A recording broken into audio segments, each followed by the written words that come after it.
Tompoko lasy tompoko vavy ankafaliana tanteraka no androsoana indray ao an-tokantranonao amin'ity alina ity fotoana iarahantsika manomboka izao atao anatin'ny fandarana sahila izao taoriany fiantoana fotoana maromaro izay fa noho ny fiainoana ny etaetantsika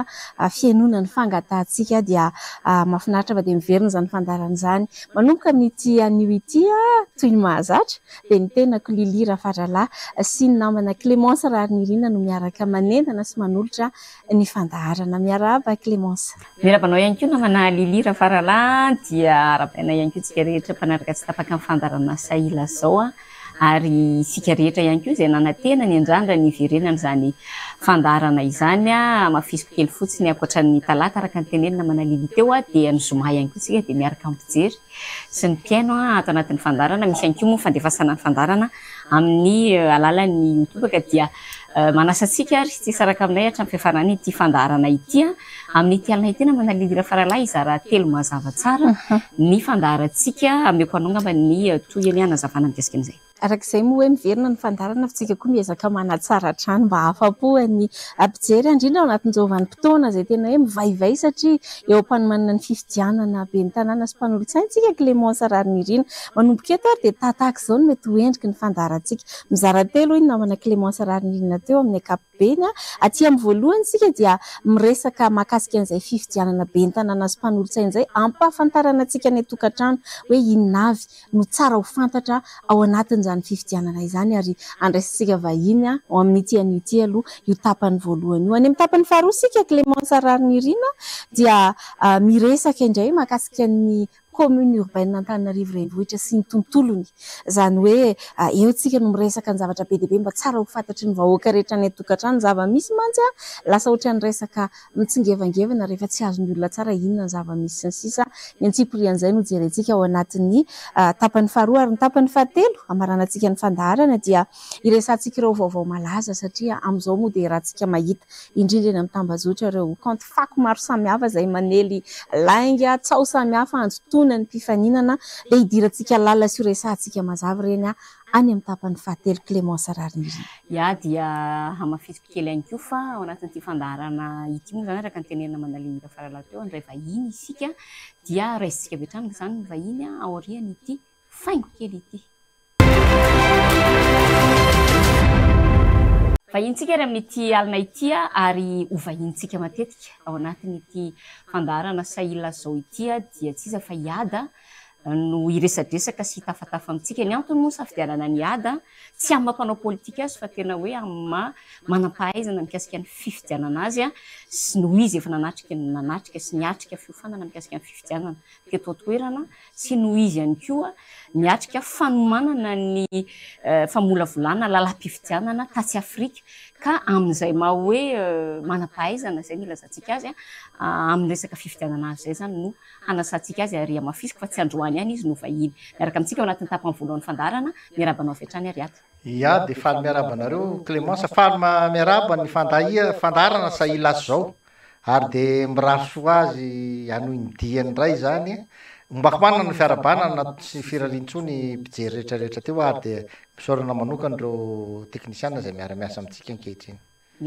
Avy dia hiditra miresadresaka sika hiada faly mihaona aminao eto indray na izany aza manam-pahaizana manokana ianao fa ezahantsika ho azo ny vahoaka rehetra izay mijery any tokantrano satria ilay manitikitika ny an-tsain'ny olona ny mihitsy no tsara resahana fanontaniana avy hatrany hoe mialohan'ilay hiatrehana ny fifidianana be dia be ny zavatra tokony ho fantatry ny olona sao dia iverenantsika tsara hoe ohatrohatrany ahoana ny endrika izany fifidianana izany ny daty anatanterana azy hoe efa iarahantsika malala fa ny 20 Desambra amin'ity taona 2024 ity efa nisy ny fifidianana nisy ny lisitra lisy fifidianana tamin'ny fifidianana députation farany teo fa eto sika hiatrika n'ilay fifidianana be ny tanàna manodidina an'izay sy izay endriny izay no tiako anokafantsika izao dinidinika izao hiady. Ia ny fifidianana aloha tsara ho fantatry ny vahoaka fa io fotoana fohy ray minitra rabe indrindra ho an'ny vahoaka ho an'ny olom-pirenena anankiray no hanehoany zany hoe izay ny safidiny izay ny heviny eo amin'ny raharam-pirenena zay ihany amin'io ihany tsy manana fotoana akoatran'io izy zay fanapaha-kevitra raisiny amin'io zany a zay no le olona fidiny amin'io zany afaka miteny hoe zay zao ny eto de zay no mitondra de zay fanapaha-kevitra raisiny io zany zay aloha voalohany. Faharoa tsara ho fantatritsika tsara fa ny olona iray de afaka mifidy rehefa tafiditra ao anatiny ny atao hoe lisym-pifidianana zany ka ny tokony ho idiran'ny olona ao anatin'ny lisym-pifidianana zay anisany zava-dehibe ary zay koa inisany ny anisany mety ho sakana tsy ahafahany mifidy. Teny an'izay anao iady nefa ny zavatra hita aloha tamin'ny fifidianana député teo de ambany be ny taham-pandraisana anjara mifidy ary inona zany hoe sanatria nitohizan'izay inona ny mety tokony ataon'ny olom-pirenena zany ahafahany mandray anjara ao anatin'izay fifidianana zay satria araka nytenenao teo hoe zava-dehibe le fifidianana satria iankinan'ilay ombavy lay mpifidy le olom-pirenena rapitso. Ya mety marina ny fieritreretantsika an'izany fa izay moa zany ny antony le hoe rehefa misy fiofanana misy atrikasa anatrehana tany Afrika tany mahakasika momba ny fanaovana ny fifidianana io de tsy lay hoe formation zany ny zava-dehibe fa le fifanakaloza-kevitra eo amin'ny samy afrikanina zany ahitana hoe ahoanaby ny endrika fankalaram-bato efa misy amin'ny firenena rehetrarehetra de io tenenitsika io zany hoe kely ny tany mpifidy dia tsy ny tany mpifidy ny kely fa ny olona tena ny soratra anarana vonona ny fidy no kely fa nisy anaran'olona be dehibe nampidirina zay olona tsy ny vonona ny fidy akoriny de ireny zany le ohatrany hoe fa borazy faminona n'lay isan'le faninjena n'lay isan'ny mpifidy zany ao anatin'lay firenena fa nefa ndreo olona reo fantatra fa olona tsy hifidy. Zay zany le isan'ny endrika iray amin'ny alabato zany. De zay de tsika zany mijery foana ambany be tany olona mpifidy ka ny tena marina reo olona le mandeha mifidy reo ihany ny tena misoratra anarana volontaire tamin'io. Eo indrindra man satria manomboka mahabe resaka ty resaka lisym-pifidianana ity misy lay resaka fangalana ordonnance ary hatreto moa zany de nitarina hatrany amin'ny fahatelopolo ny volana novambra izy ity iada voaresaka tsara ny hoe maka photocopiana CIN certifié na maka fanamarina ponena na certificat de résidence de iny zany no entiny eny anivon'ny CENI angalana an'le attestation de non inscription à la liste électorale aorin'izay vao makany amin'ny tribunal administratif maka ordonnance eo aza de efa somary sarotsarotra satria raha ny olona miresaka eny an-dalana eny fotsiny hoe de oary avy zany voavita an'izany zay ny fanontaniako ray fa ny fanontaniako faharoa hoe sao de tsara atao mazava hoe izy avy no afaka maka ity ordonnance ity satria irika angeza be ahafahan'ny mpangala-bato miditra koa eto amin'ity lafiny ray ity. Ny tena marina manko de zao ny olona anankiray na voasoratra anarana tao anatin'ny fanaovana ny recensement ny élection zany izy nahazo an'lay le double iny ireny kanefa nisy tsy tafiditra ao anaty lisym-pifidianana ireny ihany ny olona tokony afaka omena ordonnance zany satria tena tokony voasoratra atao anaty lisym-pifidianana izy nefa tsy voasoratra atao izy mety hoe voadingana ny anarany na efa voasoratra izy tamin'ny lista voalohany fa voafafatampoka ny anarany zay ihany zany raha ny tena marina fa ny akoatran'izay tokony tsy misy mahazo mihitsy ordonnance zany satria azadiny fa ny fisoratana anarana ao anaty lisym-pifidianana amin'ny fotoana tokony irisa dia an-tsitrapo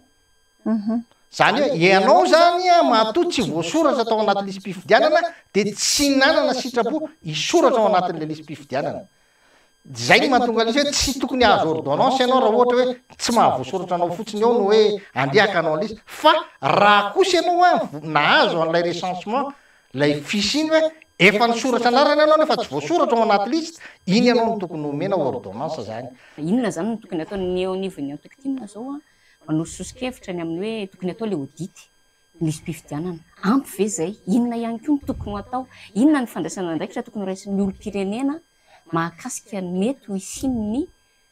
sanatriavana hoe alabato satria endrika alabato moa zany resantsika zany. Tena alabato mihitsy le izy ka fa le fanaovana le audity manko zany tsy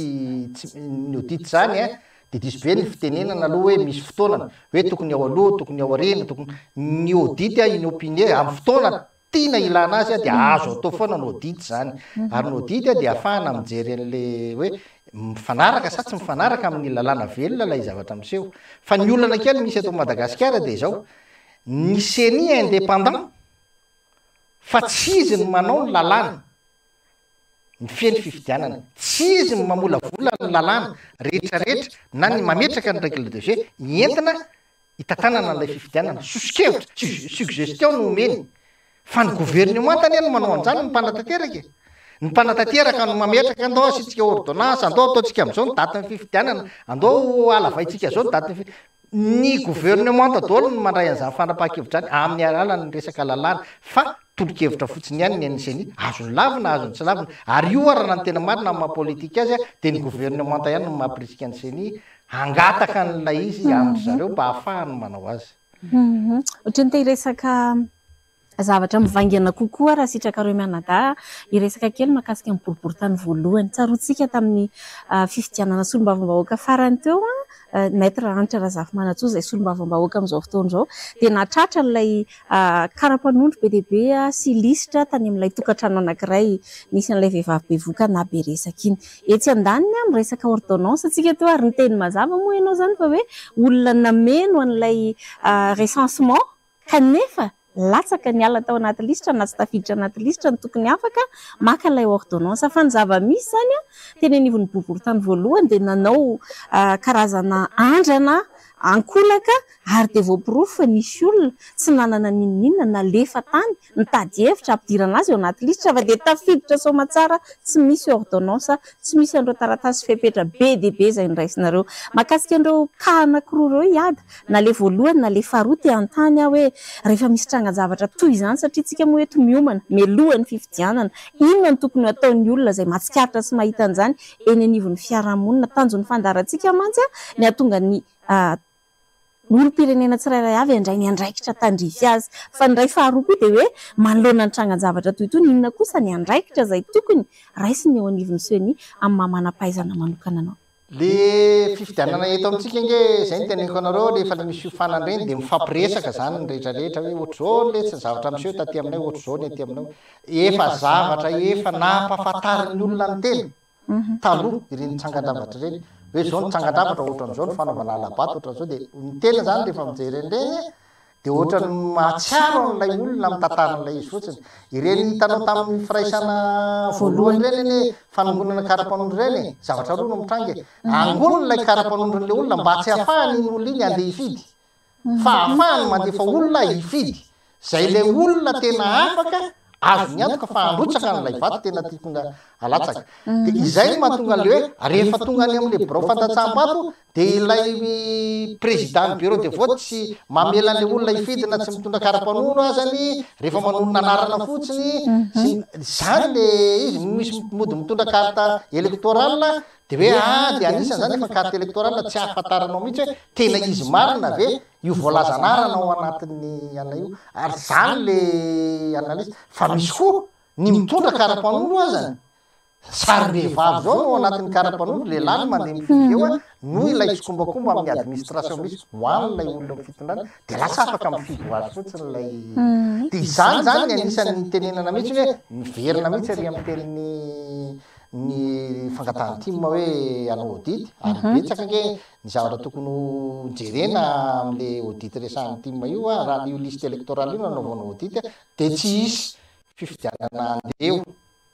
zay aloha dia zany techniquement zany raha hoe io no tena jerena dia tsy hisy fifidianana andeo dikan'izay zay nefa nahatonga n'le hoe raha nahatsiaro nareo dia hoe nanjary ny Union africaine no manao ny audity ny liste électorale atsika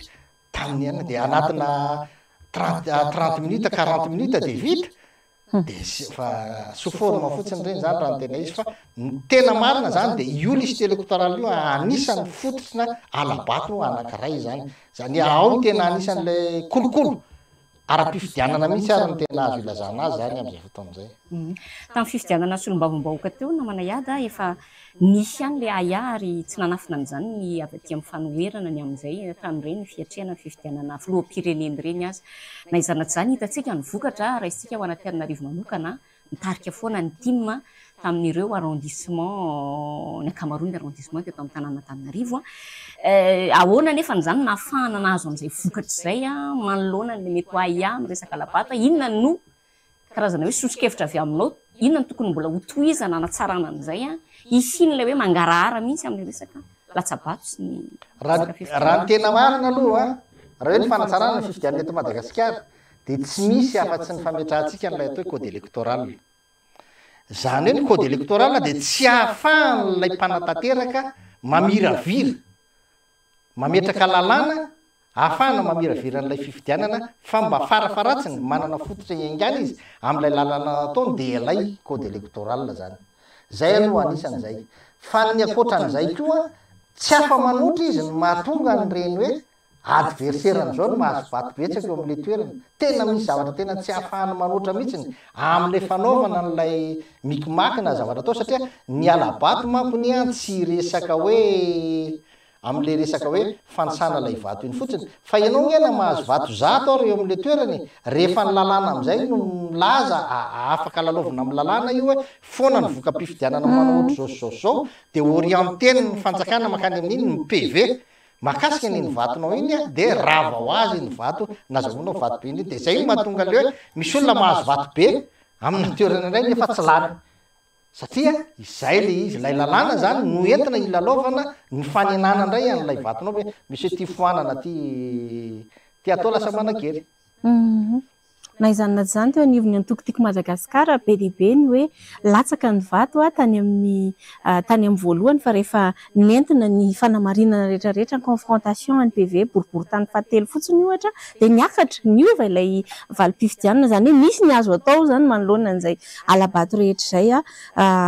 isaorana faneho-kevitra efa andresanao teo hiadany hoe zava-dehibe loatra ty fifidianana ty satria eo no minitra ahafahan'ny olom-pirenena tsirairay avy mandray an-tanana no aviny na tiako na tsy tiako ny safidiko androany hamaritra no aviko raha ampitso dia manoloana an'izay indrindra dia mahagaga sy mahazendana mahavariana ihany mahita ny eo anivon'ny fitondrana tena mikiribiby fatratra iresaka commune urbaine Antananarivo sika fa sady efa nitondra teo ny be ny tanàna izay niarahana hita ny zavatra rehetra nataony any amin'ny tapany faharoa fandarana moa izay roa hiditra lalindalina amin'izay commune izay fa etsy andanin'izany efa PDS roa hatreto no nifandimby teo amin'izany toerana izany tsy hita izay fahombiazana hatreto kanefa dia mbola mikiribiby hijanona eo ihany. Te anontany ianao fotsiny hoe ho anao manokana inona no tena antony mahatonga an'izay? Tsara ny fantatritsika aloha za aloha dia miteny izay rehetra milaza hoe mpanohitra na tsy mpanohitra moa zany amin'ny hoe mionona amin'ny fifidianana na ireo ataontsika indépendant mionona amin'ny fifidianana hoe hanao confrontation na PV rehefa mahita zavatra tsy ara-dalàna dia za dia miteny anareo fa ao amin'ny CENI izany raha ny lalàna misy eto Madagasikara io rehefa mandeha makely ianareo ary natrehanay zany tamin'ny fifidianana député teo dia tena fijerena fotsiny déclaration jumélée moa filazako azy fanambarana fotsiny no ataon'ny CENI hoe tia ny voka-pifidianana nisy tamin'ny PV teto aminay dia le candidat koa manao hoe tia ny anay tsisy fampitahana zany eo tsisy fanapahan-kevitra raisiny eo raha mitovy na tsy mitovy iny tsisy an'izany tsisy confrontation zany eo diso hevitra ianareo raha mieritreritra an'izany anefa iny rehefa lasany amin'ny ACC dia ny ACC manana an'ilay didy tsy azo ivalosana na inona voalaza ao anatin'ireo eritreretinao confrontation ireo ny fanapahan-kevitry ny ACC ihany no manakely rehefa miteny ny ACC hoe ianona ny lany dia zay zay aloha raha mionona fotsiny amin'izay dia zako miteny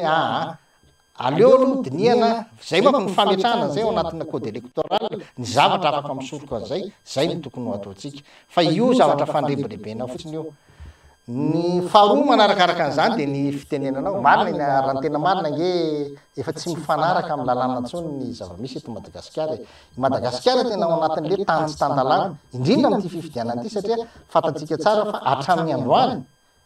dia tsy mbola misy zany tsisy zany ny PDS na Antananarivo raha ny tena marina zany tsisy be ny tanàna eto Antananarivo tsisy na PDS izy na inona na inona fa ny antony fotsiny mahatonga ny fanjakana mizingizina ohatran'io dia satria misy zavatra intana zany nandritra ny fotoana lavabe zay nametraka mera izy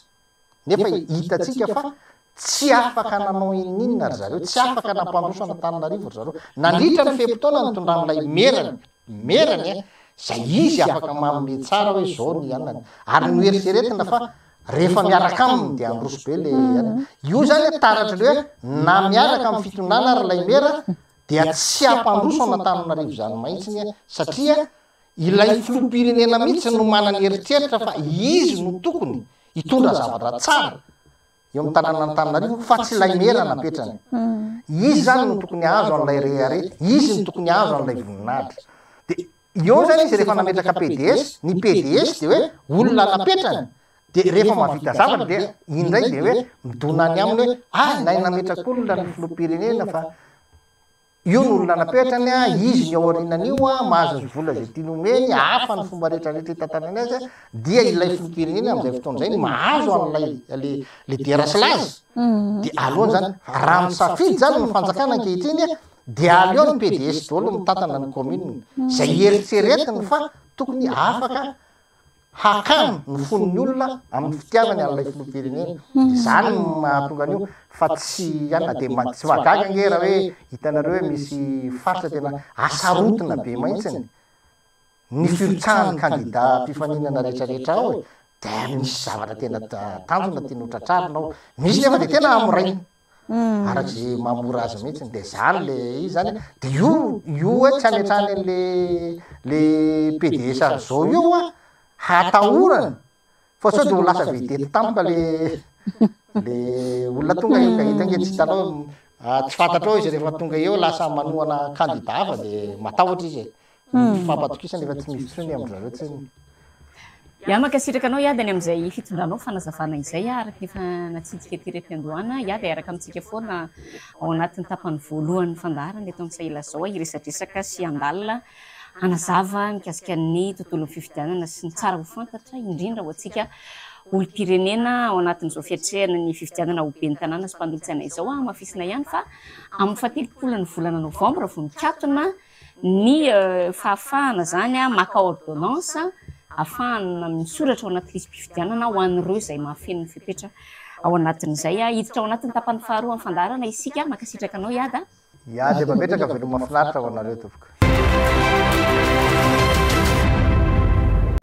araky ny efa nampanantenaina dia hiditra amin'ny tapany faharoa ao anatin'ny fandaharana saila zao sika Clémence Rarinirina eto dia everiko hoe miasa ny mampanolotsainy tanàna teo alohana Imravavy ny mbola maha-candidat mpanolotsaina eo anivon'ny lisitry Tojo Ravalomanana na Imravavy ihany koa atao anatin'ity satria dia iresaka manontolo mahakasika ny commune urbaine Antananarivo isika nzatra tena matety pitranga dia zao hoe inona ny ao amin'ny communenao hoe mikorotana ny ao hoe fa le olon-tsotra mandeha ny anarabe le olon-tsotra mitady zay ho arapaka isan'andro sy tena mahazo tsara hoe inona ny zava-misy ny rehetrarehetra everina Imravavy fa tena adidy sy andraikitra ny miresaka amintsika an'izany atao anatin'ny tapany faharoa amin'ity fandarana ity ka idirako voalohany Clémence alohany andraisanao ny fitenenana hoe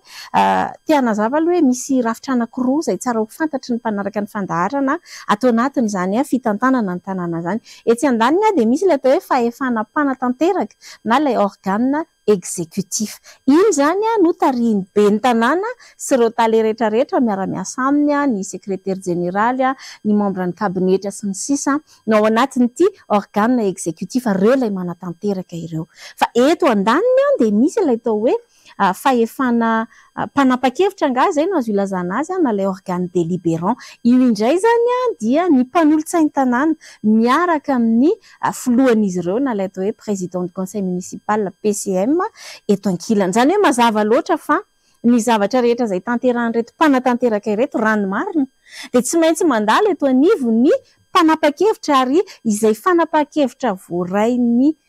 organe délibérant dia didiny lalàna ny exécutif anatanteraka an'izany zay aloha ny voalaza sy voafaritra ao anatin'ny lalàna anisany naberesaka satria ny zava-nisy tamin'ny fotoana na mpanolotsaina ny Imravavy tsaroko tsara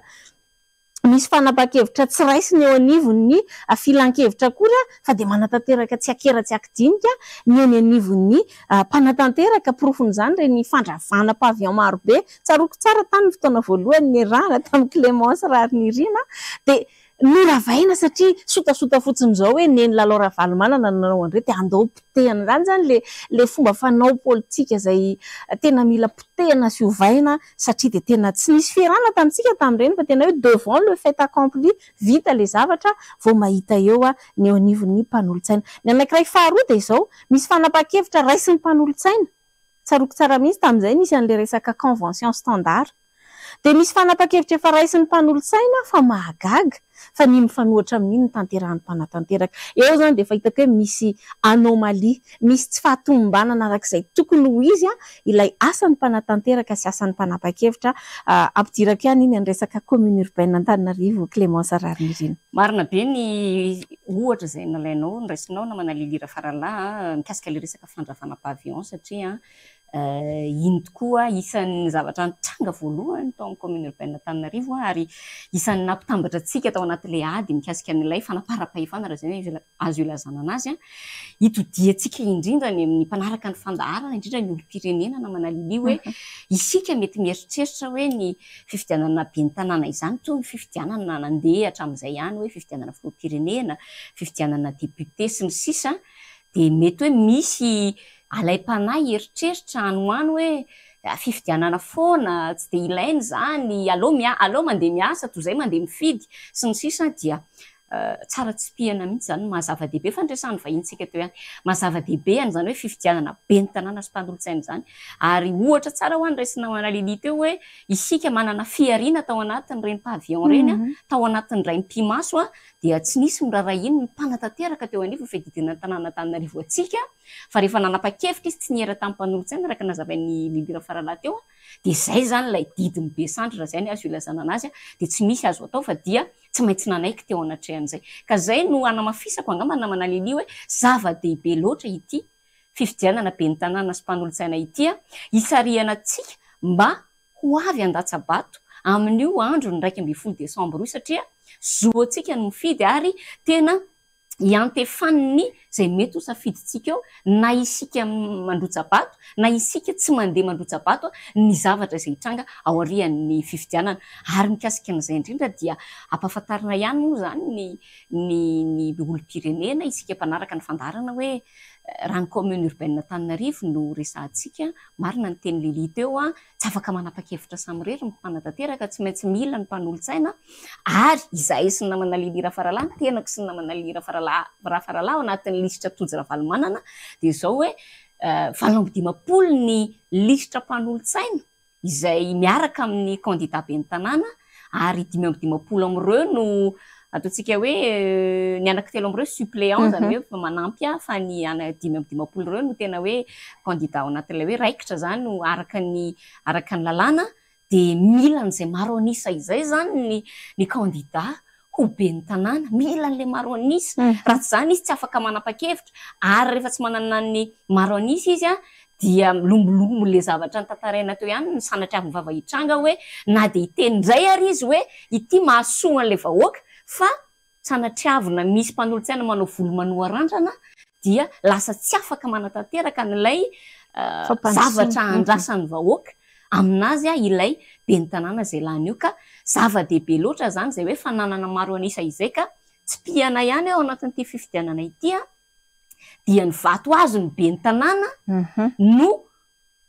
ho azo ny mpanolontsaina zany hoe raha mahazo 50 isan-jato zany ny vato manan-kery ny ben'ny tanàna de manana ny atsasamanila zany amin'ny vato izy zany de mazava ho azy manana atsasamanila ny mpanolontsaina ihany koa afaka manapa-kevitra afaka manatanteraka n'ireo zavatra izay andrasantsika amin'izany ben'ny tanàna izany ny candidat larana faefatra moa candidat ben'ny tanàna avy amin'ny antokotiko Madagasikara dia Andriamatoa Tojo Ravalomanana ka zay zany mila tsy pihana ihany ny namana Lili Rafaralahy ao anatin'izay fampahafantarana izay ao anatin'izany fanazavana izany de mino zay fa azonareo tsara hoe rafitra anankiroa tsy maintsy averiko tsara tsy maintsy mifampiaina ny fahefanam-panatanteraka sy ny filan-kevitra mifampiankina ireo, ny dikan'izay raha misy tsy fifanarahan-tsaina dia tsy mety ireo. Zay moa ny zavatra nisy dia mitantara ny zavatra ny ainany sika Clémence Rarinirina, satria misy mantsy nahafantatra fotsiny na ny savorovorony tao fa inona le ny savorovorony, ny tena marina dia vokatra izay tsy fisian'ny fifampianoana zay dia be dia be ny zavatra nandeha à sens unique raha zay ny azo ilazana azy. Tsy misy fianonana ny vahoaka sy ny etaetany tao, ary eo no mampanotantena ihany Clémence hoe milaza ho mampanantena volana sy kintana sy inona daholo ireo mpilatsaka hovidiana ankehitriny. Eny fa na dia ny teo azy mahavariana fa dia tena misy mahasamilaza hoe hoatsaraina momba anareo raha pitso, nefa efa teo nandritry ny 5 taona izy entina ilazana hoe aoka sika andinika tsara ny amin'ny olona hovidintsika, hitondra fampandrosoana marina ary miantoka be dia be ny fandehanan'io fampandrosoana io, tsy misy sakatsakana ny fananantsika mpanolontsaina maro eo anivony izany filan-kevitra izany. Zao mantsy ny zava-nisy tao anatin'ny mandatnay teo, mandat izay tena za manokana Clémence tsy te hiverina satria nahoana tena nitondrana mangiry-firy ataoko mitokana ety amin'ny sisiny ety ny fitoriana amin'ny CSCS ny sasany ny telo ny sasany ny tsivy tsy fantatro intsony fa zay ho resahako dia le tsy fampianoana ohatra raha iresaka tsika mahakasika an'ireny resaka etra reny Clémence Rarinirina. Impiry niverina teo anivon'ny filan-kevitra izany resaka izany miteny ny mpanolontsaina hoe tsy zakan'ny vahoaka ty, tsy mety ty, tsy hisy ireo iseto ampidirinareo raha izao ny tany etra trano takianareo. Fa moa ve nisy ny aino sika miverina fanindroany, fanitelony, fanefany, fampiriny entiko ilazana hoe aty akaiky ny fiafaran'ny fempitom-piasana vao hoe andao anao zavatra, tsy hoe ratsy akory le dégrèvement tena anisany nandany an'iny sika fa hoy hoe efa somary aingo diso any arivo ihany izy Clémence Rarinirina. Toraka izany ihany koa resaka CMH sika dia tena variana mihitsy mandinika tamin'izany ange efa nabe resaka ny hoe alika mivovovy andoavana 5,000 ariary fa rehefa tsy misy miaino ilay mpanolontsaina, tsy henony ilay mpanatanteraka, rehefa tsy samy tonga saina ilay mpanolontsaina hoe le mahasoa vahoaka aloha reto no andola nina dia zao samy manao izay saim-patany sy tiany atao farany izay hotsindriko satria anisan'ny nahitana miravavy loza dia ny fisian'ireto société municipale reto izay efa nitabatabaina hatrany am-boalohany hoe tsy manara-dalàna ny fananganana orinasa munisipaly dia ny vola izay tokony hirotsaka manontolo atao amin'ny commune ny mbola mandeha misy isan-jatony maka tsy makary. Izany ny zava-nisy ny ainana reto tompoko entina ilazana hoe tena mamporisika antsika hoe fotoana hanehoana ny safidy zao. Raha tena tia Antananarivo marina dia tsy ilay mitabataba ny anaty réseaux sociaux fotsiny, tsy ilay mandalo ilay candidat hoe tena tianay nareo ny fanantenanay, fa le mandeha makany amin'ny toerana fandatsaham-bato ary mandrotsaka ny safidy ho an'izay heverintsika fa tena hitondra fanovana sy fanantenana ho an'Antananarivo marina. Ary rehefa betsaka sika manao an'izay ka mihoatra ny atsasa-manila ny mpanolontsaina dia misosa ho azy ny tolo-kevitra ho fampandrosoana ny tanàna rehetra izay atolotra Clémence Rarinirina. Raiso kely le fampianoana resahanao tena manalili tena zava-dehibe tokoa izay fianoana izay satria hitantsika zao any anatin'ny anao tsika moa zany zao anatin'ny fotoana fandatanterahana ny pré-campagne na ny karazana fidinana ifotony maro samihafa ataon'ny candidat dia isan'ny mampiavaka kosa aloha zany ny candidat Tojo Ravalomanana dia izay le hoe miaino ny vahoaka ary ny mponina ihany koa moa dia tsy misalasala moa zany manantona anazy miresaka an'izany hoe olana hitantsika ireny misy avy hatrany dia mitantara ny olana resaka tatatra tsetsina sy ny sisa, ny olana moa any amin'ny fokotany maro samihafa anatin'ny boriboritany maro samihafa saika mitovitovy ihany eto amin'ity Antananarivo ity ka izay le fampianoana fianoana izay dia veriko na manalilira faralafa dia tena hoe zava-dehibe tokoa ao anatin'izany hoe fiatrehantsika an'izany fifidianana izany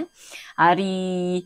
izay ngamba ny andeha hiampitatsika satria tsika miresaka commune ihany manalilia mila resahantsika ampitantsika amin'ny vahoaka ihany koa ampijery ny vaovao malaza eo anivony izany tanàna Antananarivo izany inona moa ny malaza faraparany teo somary nahatsikaiky aloha ny mpanaraka tany anaty réseaux sociaux tambajotra ihany amin'ny hoe misy mpivarotra tanao tsara inona manalilira faralana nanaovanao fanamariana misy mpivarotra mitaraina tamina PDS teo aloha izy lasa candidat amin'izao fotoana izao mikasika ny hoe mavesatra be loatra aminay ilay vola takin'ny commune ianao tao ny teny hoe le vola lasa miparitaka tsy any amin'ilay société municipale fa tsy miditra manontolo any amin'ny commune taraina le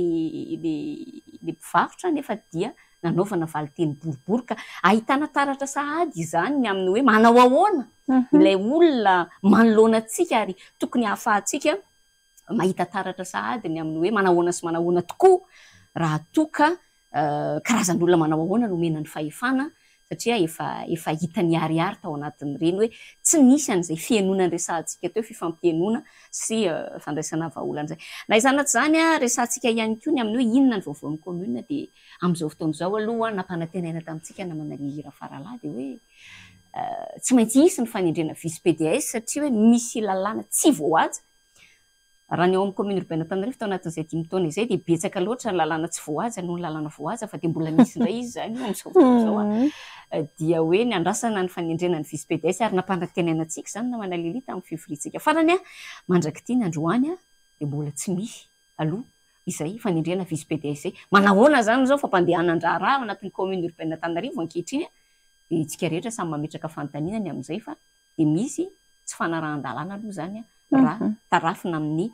tokony hoarahana mikasika an'izay fitantanana an-tanàna rehefa tsy misy PDS zay satria hoe lasa nirotsaka hovidiana PDS. Miazakazaka be ny fotoana hiditra amin'ny tapany fahatelo amin'ny fandarana sahady isika marina fa fohifohy sisa ny fotoana ananantsika fa tsy azo lalovam-potsiny ny vaovao malaza. Clémence Rarinirina izay somary hotsindriky kely eto dia ilay firesahana lava reny amin'ny resaka hoe lova tsy mifindra, zazavao amin'ny fanaovana politika ny candidat Tojo Ravalomanana, be dia be ny zavatra resahana na reny karazana karikatura avoaka etseroa reny anehoana an'izany atao hoe sary fanesoana sy fanaratsiana dia ny atsotra ihany Clémence Rarinirina hozy aho hoe rehefa ny zavatra anankiray no kendrena be dia midika izay fatahorana izy. Rehefa ny zavatra anankiray no vizena foana ninona lazaina dia mihodina daholo jereo daholo ilay mpifanina rehetra fa dia ao amin'izay candidat Tojo Ravalomanana izay avokoa no manahirana azy dia ny atsotra be hoe ny fahaiza manao sy ny mahanao anao no tsara asongadina fa tsy variana hanaratsy ny hafa foana. Izay ny zavatra tena mba mahafinaritra ahy ty anivony antokotiko Madagasikara miaraka amin'ity candidat izay mitarika ny listrantsika ity Clémence Rarinirina hoe ilay tetika pampandrosoana androany zao izy dia niresaka manokana ny amin'ny hoe tsy mifidy taona zany fanaovana politika ny fandraisana andraikitra zany mizana izy afaka mandray andraikitra misy tena mbola tanora dia tanora ny mpiray lisitra amintsika ao anatin'izany mpanolontsaina zany ilazana fa ilay fitiava-tanindrazana maro-pototra ao anatiny no manosika anao anasoa ny tanindrazana sy ny mpiarabelona fa io tsy ankinan'ny taona na ny hoe traikefa taiza tamin'ny lafin'ny politika amiko angamba ny efa resaka efficacité no andrasan'ny vahoaka amin'izao fa tsy resaka fampandriana adrisa sy kabary tsara lahatra tsony ka na mahay miresaka be azo betsaka ihany anie izay mpanao politika nay resaka izay Clémence fa rehefa nomena andraikitra anatanteraka zavatra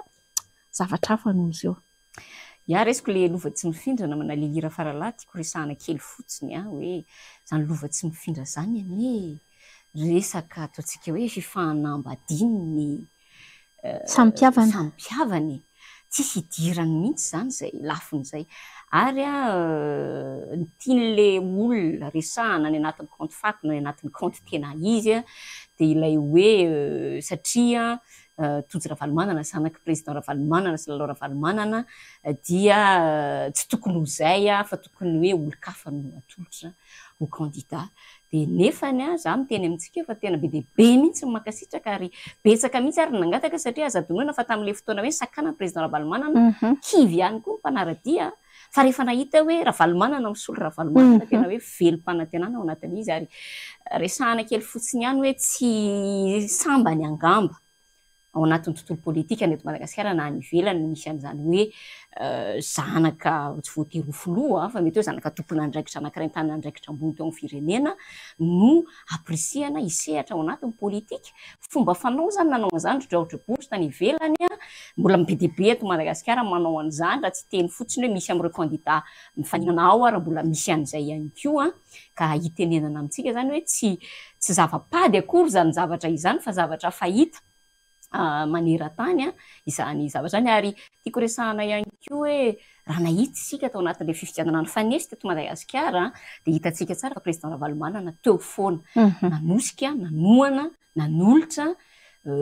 dia ataontsika midiny fotony araka tamin'ireo candidat député rehetrarehetra avy amin'ny antokotiko Madagasikara. Maninona tamin'izany fotoana tsy nisy ny resabe tahaka izao hoe babeny trotrony atosika fa maninona rehefa zanany no mirotsaka zany ary izy zanany dia anaovana resabe tahaka izany ka zay le hoe araka ny tenenao teo tsy kera tena hoe distruerana le izy fa entina fotsiny any enjehana ary mahatonga le enjehana dia lasa lavitra ianao zay lasa loha ianao zay matoa enjehana. fa mahakasika an'izay somary sotomoko kely ihany le izy hoe maninona moa zany hoe eo foany président Ravalomanana amin'izay rehetra le zavatra tsy takona fenina aloha Clémence Rarinirina dia ilay tsirom-panantenana any mason'ireo olona rehetra tamin'ny toerana rehetra izay nilalovantsika no tety boribory tany enina izahay ny mpanolotsaina miaraka amin'ny président Marc Ravalomanana sy ny candidat Tojo Ravalomanana fa tena hitanao mihitsy ilay éclat lefa mirapiratana eny amin'ny mason'olona ny andrandra an'izany fanovana sy fanantenana zany dia iverina hoe manino ny président Ravalomanana no mandeha foana mazava be le izy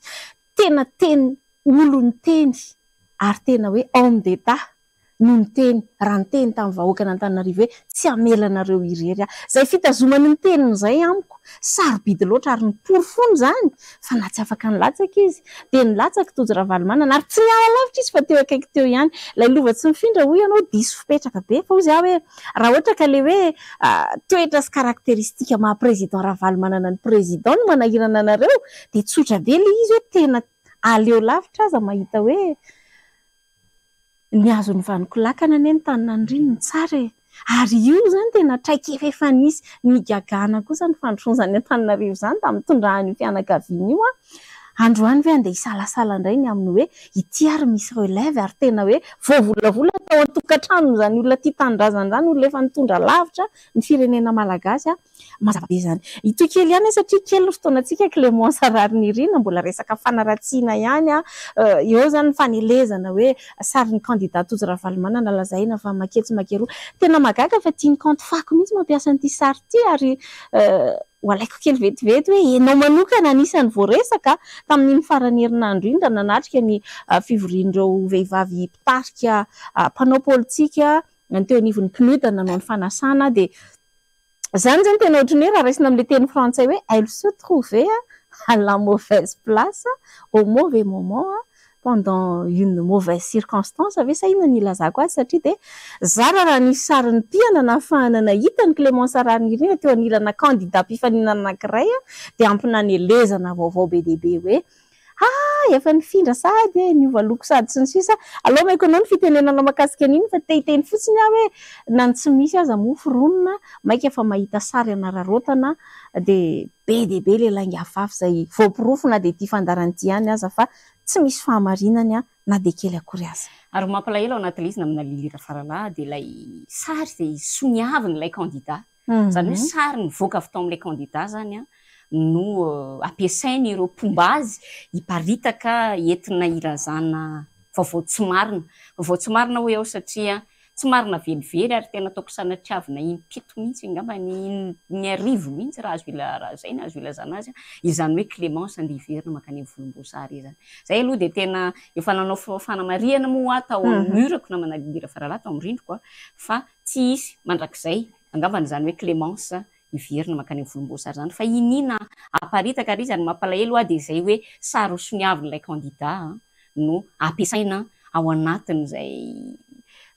trangan-javatra izay ary za aloha dia mahay mandray lesona ary tena andray lesona namana Lili Rafaralahy tsy ataoko mandroy intsony ny manorika niny candidat iny satria hitanao tsara fantatrao tsara antsika ao anatin'ny conseil municipal vao miona amintsika izy dia tian'ity manoriko ty ka raha napoziko fa ny fomba fifampiarabana izay everiko fa hoe vehivavy lehibe mieritreritra hitanandraikitra sy ny sisa no avy eo avadika le resaka ataoko angamba fa tsy mendrika amina olona eritreritra hitantanany manao tahaka izany marina aloha fa tsy hoe izy nanao azy araka ny teneniko teo hoe sary misoniavinao mato sary misoniavinao dia tsy maintsy olona avy ao aminao ary fantatrao manaparitaka an'izany sary zany ka tsara angamba nanaovana izay fanamariana izay namana Lili Rafaralahy fa mandeha dia mandeha ny fotoana antenaiko fa tena nahaliana sy nahafinaritra antsika ny fandaharana voalohany niverena ny Sahilas zao teto amin'ny fahitalavitra MBS tany amin'ny onjam-peo mety nisy nanaraka ihany koa nareo tamin'ny Tambazotra ankasitrahana ianao nanaraka an'izany fanamariana fotsiny alohan'ny hamarana ny Clémence Rarinirina an'izao fandarana izao dia isaky ny talata sy ny zoma zany no anarahanao ity fandarana Sahilas zao ity resantsika an'ireo zanam-pandarana anankitelo ireo dia antenaina fa amaly ny etaetantsika izay efa niandro fatratra ny fiverenan'ity fandaran'ity izany fandaminana vaovao zany. Farany angamba namana Lili ohatrany tsy aritra tsika miresaka amin'ireo vaovao tsy mety farany misy atao hoe namana ihany izy na mpifaninana aza miady hevitra mafy ao anatin'ny tambajotra miezaka manaratsy ihany koa moa etsy an-daniny mikasika an'ity lazaina fa dila ty io moa efa mivaliany président Ravalomanana mazava tsara teny Belera hoe tsy misy an'izany dila zany ary zay tokoa no nitenenany azy dia amafisiko zany etony satria zavatra ininy ireo mpifaninana amin'ny candidat Tojo Ravalomanana na mipomban'ireo candidat hafa any aparitaka dia ilay hoe sarin'ny président niaraka tamin'ny filoha ankehitriny tany ny fanaovana ny ina moa zany fianianany tany amin'ny taona 2024 entina ilazana hoe misy dila ary etona dia titeny kely fa tena nahateny mihitsy moa le candidat anankiray tononika eto ny anarana satria tena niteneny le izy gasikara feno soa tena niteny hoe Timma ihany ozy ny TGV entina namafisan'ireo mpiara-dia aminy satria mpiara-dia aminy moa zany manely an'le resaka sary dia angamba everiko fa tsika na dia mpanolontsaina raha milomano anatin'ny sehatra ny asa fanaovan-gazety fa ataoko angamba fa tsy mendrika loatra ny fanaparitahana fa vao tsy marina tahaka izany ary amafisiko le teniko teo efa namaly an'izany ny président Ravalomanana tetsy Belera ka tsy tokony no mbola resana sy voizina ihany ny zavatra tahaka izany fa io moa araka ny teneninao teo hoe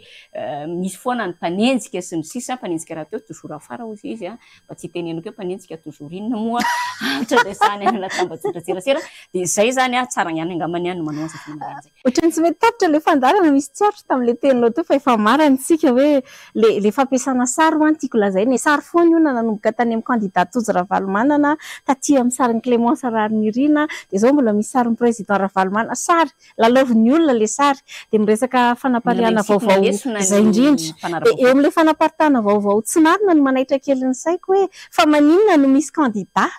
afaka mandeha malalaka manaratsy ny olona tsisy mpanenjika tsisy mpanina fa tsaroko tsara tamin'izany resaka isan-jatona action teo anivon'ny société municipale no resahako dia nekarako somatsara tamina rafi-pitsarana maro samihafa tena raha ny atrika niny Clémence andiko ilazana fotsiny hoe magaga ihany hoe maninona misy manaparitaka vaovao tsy marina ny candidat sasany nefa ohatrany tsisy manenjika asa re iza reny namaniza fantaniny iny apetrako iny zay koa namarana antsika ny fandarana Clémence Rarinirina ankasitrahana ianao nanaraka ny fandarantsika hatramin'ny farany meko ny namana Clémence ny fanakatonana tanteraka dia zay ihany koa ary no entinay miravavy indray andozana antsika amin'ity alina ity be dia be ny zavatra mbola horesanay amin'ny fandarana manaraka miverina eto zay amin'ny zoma afaka andro vitsivitsy dia manantena mino matoky fa dia araka aminay eto indray nareo amin'izay fotoana izay mandra-pionaritra veloma toko